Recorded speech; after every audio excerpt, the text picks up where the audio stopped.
December 18, 2010, just one Tunisian boy named Muhammad Bouazizi, having himself unable to find work, set himself afire.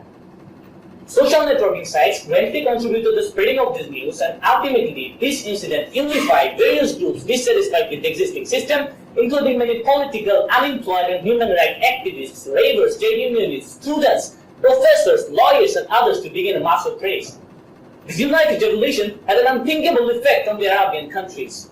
Rulers have been forced from power in Tunisia, Egypt, Libya and Yemen. Major uprisings have erupted in Syria, Indonesia, Saudi Arabia, Oman, Lebanon and many other countries. So I think you have already understood that what magic this very unity can play. Ladies and gentlemen, good day to you all. In my today's speech, I'll talk about the importance of unity for every household, group, team, family, and nation, and substantially focus my attention on some practical happenings from the history. And my today's title is A House That Prays Together, Stays Together. Let's start with the smallest unit of our society, the family.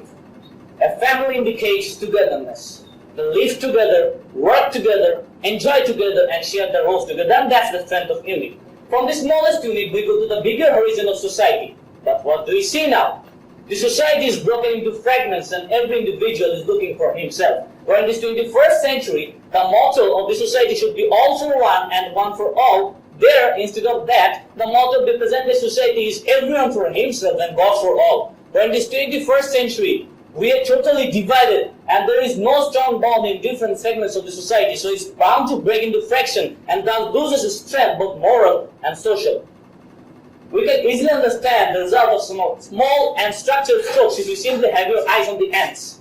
An ant singularly is nothing but a small, tiny insect, but this small, negligible insect as member of group work together, moves together, and takes their food together. If someone indulges himself to find it before that let us tiny creatures to do things seemingly impossible is nothing but the placement of thousand efforts for a common interest, more precisely, united endeavor.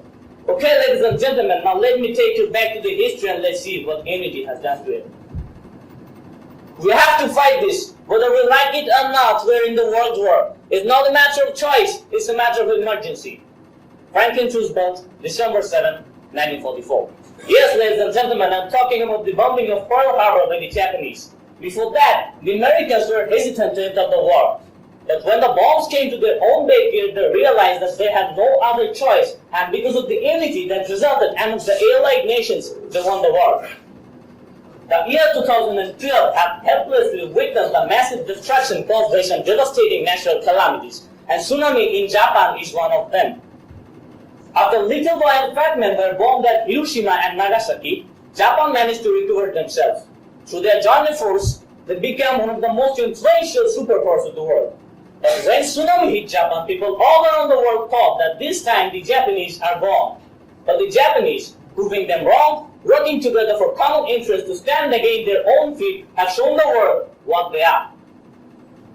Frankly speaking, our world is full of many problems. Every day we are signing treaties, sitting for conferences or putting in this work. But whatever it may be, SALT 1 or SALT 2, CTBT or Kyoto Protocol, those will never ever be fruitful if we don't get ourselves united. Let me take you back to the history again, as the best example of unity that has ever been portrayed in the subcontinent is during our struggle for independence. At the time, the two most powerful superpowers of the world, America and China, did not support the birth of a new nation, Bangladesh. But when the people of this country, starting from rich students, politicians, professors, teachers, intellectuals, planned together as one single unit, then what was the result of their unity is now for all of us to see. And that is what unity is all about, and that's why it's often said a house that prays together, stays together. Yes, some people may say that our country itself is a positive example of division, as it's nothing but the result of being divided from Pakistan. But my own opinion in this fact would be somewhat different. Yes, it's true that we are divided from Pakistan, but behind this division, there lies a glorious story of unity among the freedom fighters, which has been the prime key behind our independence. So sometimes division may be for positive purpose, but unity also plays an active role behind the division. So wherever you go and whatever you do, success is assured if you have a consolidated group to work up to the goal. I have already finished my speech. At last, let me say a few more words. What is the drop of rain compared to the straw? What is the thought compared to the mind? Our unity is full of wonder, which your tiny individualism cannot even conceive. So I welcome you all, ladies and gentlemen. Let us be each other's harvest. Let us be each other's business. Let us be each other's magnitude. And let us be each other's bond. Thank you. You gave some examples from history. Yes. What is the common theme that united the people, behind a certain thing? For example, you talked about Kyoto, you talked about sensitivity, you talked about the rise of Japan.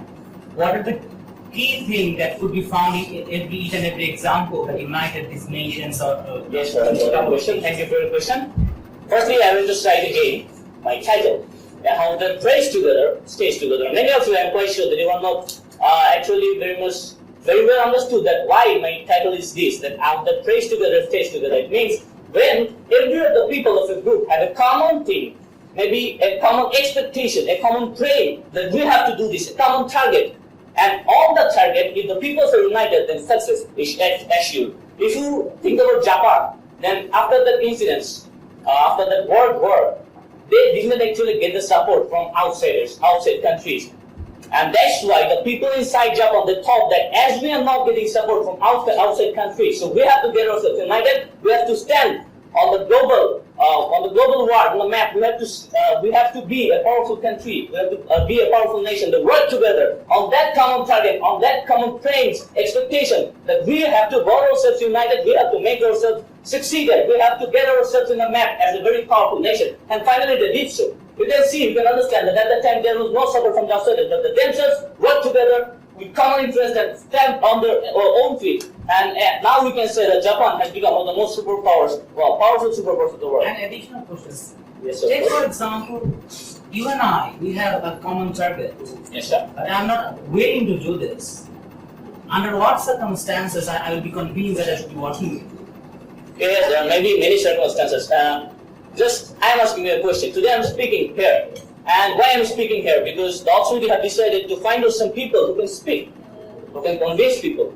Those were the public speakers. What are the benefits to find out the public speakers? Because they can convince people. When you and me have the same target, I am interested but you are not, then I am able to convince you with my speech. And if I am able to do so, then you and me will be united and we will work together.